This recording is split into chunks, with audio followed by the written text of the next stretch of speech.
अभी तक हमने सुना कि लाल जूता जो था वो बहुत आलसी था, काम नहीं करना चाहता था और इसलिए उसे कबाड़ खाने में फेंक दिया गया, जहां उसका जो व्यवहार था वो कुर्सी को भी अच्छा नहीं लगा। अब उसके बाद गर्मी के दिन थे, जेठ का महीना अभी शुरू ही हुआ था।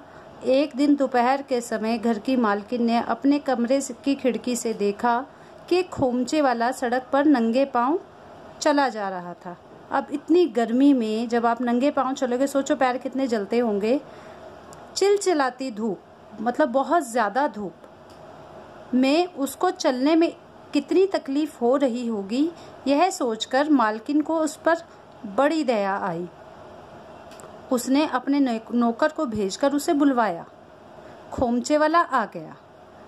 उसके कपड़े पसीने से लथपथ थे। मालकिन ने उससे पूछा, तेरे पांव इस कड़ी धूप में जलते नहीं है क्या? खोमचे वाले के सूखे चेहरे पर मुस्कुराहट आ गई। बोला, माँ जी, दिन भर की कमाई से जब पेट ही नहीं भरता तो। खोमचे वाले के सूखे चेहरे पर मुस्कुराहट आ गई। बोला, माँ जी, जब दिन भर की कमाई से पेट नहीं भरता तो जूते चप्पल कहाँ से खरीदूं? तपती हुई सड़क पर चलने की अब तो आदत हो गई है।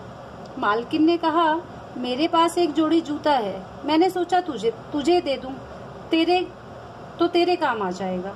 तू जरा ठहर, मैं अभी लेकर आती हूँ। यह कहकर मालकिन अंदर गई और लाल जूते को उठा लाई।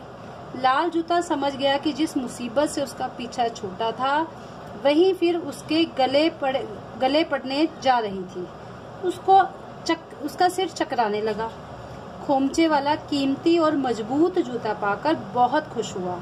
उसने झट उसे पहन लिया और मालकिन को बार बार धन्यवाद देता हुआ चला गया। दिन भर लाल जूता गली सड़कों के चक्कर लगाता रहा। वह रह रहकर दांत पीसता और खून के घूंट पीकर रह जाता। कई बार उसने खोमचे वाले के पांव को काट खाने की भी कोशिश की, मगर वे इतने कड़े थे कि उसकी दाल नहीं गलने पाई। शाम को जब खोमचे वाला फल बेचकर अपने घर लौटा तो लाल जूता अधमरा हो चुका था, क्योंकि बेचारे ने कभी इतना काम ही नहीं किया था ना। उसके नए मालिक ने उसे फूस के छप्पर में टांग दिया। सारी रात लाल जूते को नींद नहीं आई। काफी दिनों से उसके बदन में पॉलिश की मालिश भी नहीं हुई थी। उसका हर अंग दर्द के मारे फटा जा रहा था। अचानक किसी आवाज ने उसे चौंका दिया। उसने गर्दन घुमाकर देखा तो फूस का छप्पर बड़ी बड़ी आंखों से उसे घूरता हुआ खिलखिलाकर हंस रहा था।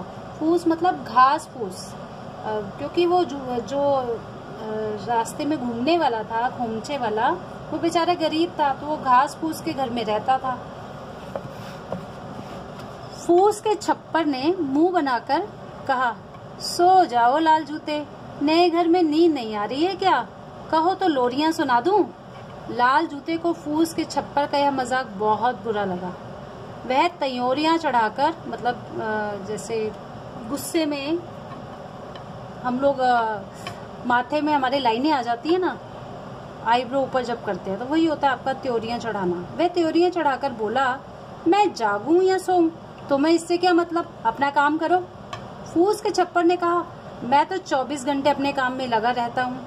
निकम्मे तो तुम हो जिसे काम करने के नाम पर बुखार आता है। तुम्हारी किस्मत अच्छी है कि तुम जैसे कामचोर घमंडी को अब तक किसी ने रास्ते पर उठाकर फेंक नहीं दिया।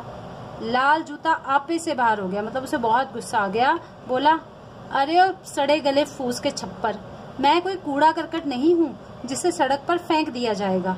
फूस के छप्पर ने बड़े जोर से ठहाका लगाया और कहा, जो किसी के काम ना आए उसे कोई कूड़ा करकट नहीं तो क्या हीरा मोती कहेगा? तुमने दूसरों को कष्ट देने के सिवा और किया ही क्या है? मुझे देखो, इस घर ने मुझे इसलिए सिर पर उठाकर रखा है कि मैं इसमें रहने वाले को गर्मी, ठंडक और बरसात से बचाने के लिए खुद कष्ट झेलता हूँ। अपनी जिंदगी अगर दूसरों के काम ना आए तो वह बेकार है। लाल जूते को इससे पहले किसी ने ऐसी खरी बात नहीं सुनाई थी। फूस के छप्पर ने उसकी आंखें खोल दी थी। उसे अपनी गलती समझ में आ गई। वह अपनी पिछली करतूतों पर मन ही मन पछताने लगा। सवेरा होने पर जब खोमचे वाला लाल जूते को पहनकर चलने के लिए तैयार हुआ तो फूस का छप्पर उसे देखकर मुस्कुराया। अब वह बिल्कुल बदल चुका था। उस दिन के बाद जब तक लाल जूते में चलने फिरने की ताकत रही, वह अपने मालिक की सेवा करता रहा। जब खोमचे वाले ने उसे बेकार समझकर सड़क पर फेंक दिया, तब उसे एक मोची उठाकर ले गया। मोची ने अपनी दुकान पर ले जाकर लाल जूते के सही सलामत भागों को काट कर रख दिया और उनसे कई पुराने जूतों की मरम्मत की। टुकड़े टुकड़े हो जाने पर भी लाल जूता दूसरे जूतों को ये वही सीख देता रहा जो उसे काफी देर से मिली थी। तो इस कहानी से सीख क्या मिली? सबसे बड़ी ये कि हमेशा दूसरों के काम आओ।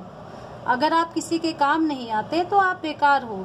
आप समाज में लोगों के काम आओ, घर में बड़ों के काम आओ और हमेशा अपने आप को किसी न किसी के काम के काबिल बनाते रहो। जब तक आप किसी के काम आओगे तब तक आपकी कद्र होगी।